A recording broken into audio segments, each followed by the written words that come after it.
Oblivion realms are the planes of existence that the 16 Daedric princes dwell in. These planes can only be accessed by mortals through some special means of summoning or connection to the Daedric prince themselves. With all the realms of each prince being separate, each one is highly unexplored and soon to be very volatile. The Elder Scrolls 4 Oblivion gives you a small opportunity to delve into Oblivion itself. The Elder Scrolls series is a franchise near and dear to many people's hearts, including my own.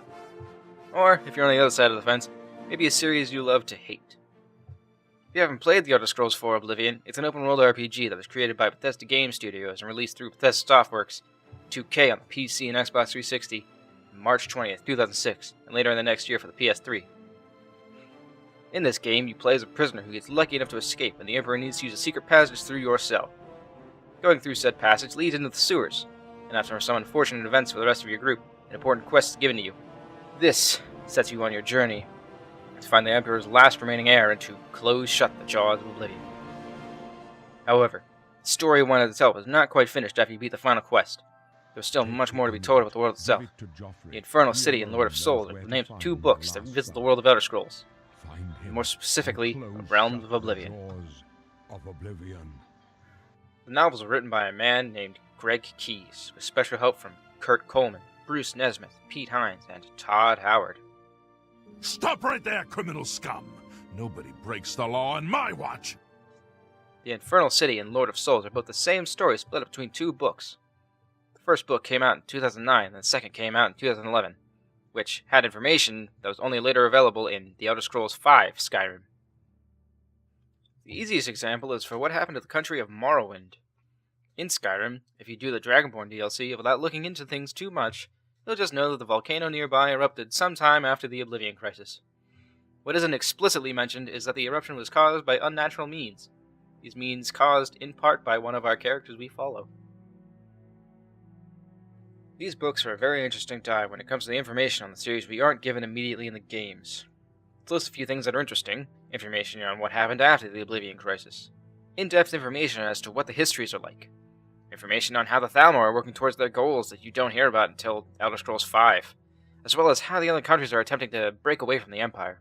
Then there's a bit of information on the Daedra that you encounter in this series, these Daedra being Clavicus Vile, with minor appearances of Azura, Malakath, and Hircine. To explain a little bit, Azura, being the Daedric Prince of Dawn and Dusk, helps out one of our characters by giving them a small form of assistance. Hircine, being the Prince of the Hunt, actually gives two of our main characters a bit of a run for their money when they try and take a little shortcut. Gets some poor cats caught up in the process as well. Malakath, the Prince of the Spurned and Ostracized, decides to lend a helping hand, but not without the usual of, "you owe me for this," that comes with the Daedra. Not to mention the weirdest instance of shapeshifting I've ever heard of in the terms of Elder Scrolls. Kinda makes me think of, oh no. Clavicus Vile, the Prince of Deals and Trickery, is the most important Daedra to the story because of his desire to obtain a certain artifact. The Umbra Sword is what Clavicus wants most. It's a crucial artifact that some of our characters spend a lot of time trying to obtain. Its importance to him is very spoiler-filled though, so I'll leave that to another time. The sword itself is described in The Elder Scrolls 4 Oblivion as follows.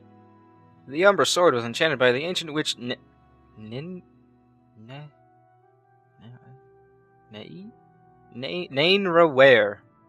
and its sole purpose was the entrapment of souls. Used in conjunction with the soul gem, the sword allows the wielder the opportunity to imprison an enemy soul in the gem. Nainra was executed for her evil creation, but not before she was able to hide the sword. The Umbra Sword is very choosy when it comes to owners, and therefore remains hidden until a worthy one is found.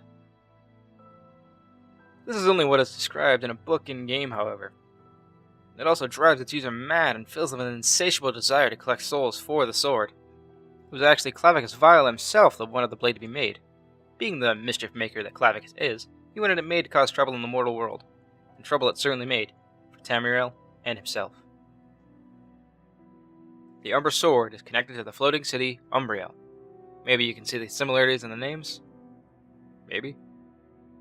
Umbriel is at all times floating, due to more spoiler-filled goodness, but maybe you could guess that it has something to do with souls.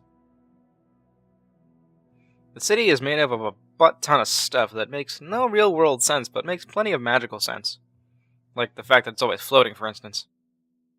There's also a weird hierarchy involving chefs that another character gets involved in because of her alchemical knowledge. Like Top Chef, but you die if you don't satisfy your customers. Its inhabitants are composed of several different kinds of creatures, some of which we know and some we don't at all created on-site, with the exception of a few special cases. Creatures like all kinds of elves, scamps, and hobs. The entire city is almost nothing but spoilers, honestly, and it's also a bit of a headache on account of all the indescribable stuff that the writer attempts to describe to the reader. It can work, but sometimes you have to read over a few times. Other than that, the writer does a really good job of describing the world. Characters you mainly follow are Enaig, yes, I'm pretty sure that's how you say it, Glim, Atribus, Colin, and Sewell. These characters all play important roles for the story, with a little help from some others along the way. There's also a few side characters, including an orc named Masgar, who is introduced in the second book. Enaig is a simple Breton girl born under a nobleman who works in the city of Lilmoth of Blackmarsh. A budding alchemist, Enaig likes to tinker with potions and experiment on the world around her. You know, stuff like float, maybe a healing potion, turn your skin invisible. She dreams of visiting the Imperial City to learn more and further herself, while also staving off the boredom that she's come to know so much. She gets into plenty of trouble when it comes to sticking her nose in where it doesn't belong, and with her Argonian friend Glim, she gets into plenty while dragging him along for the ride. Glim is almost the opposite of Enaig, in the sense of he'd rather just live a nice, peaceful life, enjoys lazing about, drinking wine, and just being a general layabout. Atribus, or Treb, as he likes to have his friends call him, is the next in line for the Imperial throne. He's not really big on the idea, though. Atribus is more inclined to run around with his band of warriors, fulfilling quests and trying to keep the peace. After the Oblivion crisis, there was no longer an emperor to be crowned normally, and they somehow managed to get a new emperor crowned after a little deliberation. The first of this new bloodline was Titus Mead, Atribus' father. Atribus is a nice enough guy and a decent fighter, but it's not unknown to most that he isn't the brightest bottle in the skooma bag. Trying to make all his subordinates feel like his friends, he likes to joke about with them and have them join in parties and train. He makes the most of his life and does this hoping his father will overlook him needing to prepare for the crown. Colin is a hard-working man who works for the Empire as a spectre and is on a case as an inspector.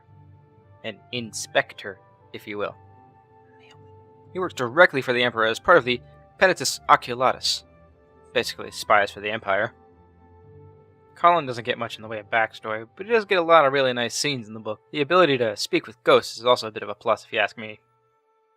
He'd probably make the worst noir detective to follow ever, because the story would always be solved with, "Hey, who killed you?" "Oh, that guy." Sewell is a dark elf from Morrowind, and an old one at that. Sewell is a bit of a dour man, but not so much that he doesn't move without purpose. In fact, everything he does is with purpose. Sewell is a character so driven toward his goals, he almost seems crazy at times. But even with that, he still manages to have empathy towards other characters. Though the having one objective thing is very crucial because he only brings it up all the time. Masgar is an Imperial soldier who you follow as the enemy draws closer. She gives you a look into what it's like for less essential characters of the story. Her section of the story is devoted to what things are like for the country of Cyrodiil, and how its people are dealing with the approaching menace. A natural fighter and loyal person, Masgar is the ideal soldier. She even has her own special sword named Sister. She's kind of your typical tough type with a soft spot, but the way she's written makes her quite intriguing. These characters are all easy to follow and have a good feel to them. They're believable without being too boring. They have some backstory to them, but they still mainly focus on the actual story. It's a nice balance of giving you a taste of their lives and keeping everything going. These books take place about 40 years after the Oblivion crisis, and it shows when some of the characters bring it up. The ordeal left the entire world scarred and left the Empire crippled. This is apparent in how much the Empire is involved in keeping an eye on the Thalmor. These books have a lot to offer. It's got a bit of action, some romance, some mystery to think about while you're pushing through the pages. And if you want to know more, why not go ahead and read the books yourselves? You have plenty of ways to get a hold of them. Plus, the physical copies only cost about $20 for both of them if you buy them used. Otherwise, the back of the book says 16 American dollars. Also, as a nice little tidbit, these books are actually confirmed to be canon, so all the information inside is completely viable in a conversation, I guess. So, after all this, my overall recommendation is Play Oblivion if you feel like playing an older game with a lot of charm, to delve into some nostalgia, and reading the books, because they're very well written and deserve at least a bit of a look-see. I hope you enjoyed this little trip into the realms of Oblivion. If you want more videos to watch, you can subscribe to the channel for more in the future. If you want more of me and my editor, you can catch us on our respective Twitch channels through links in the description. That's all for now, and I hope to see you in my next adventure. See you later.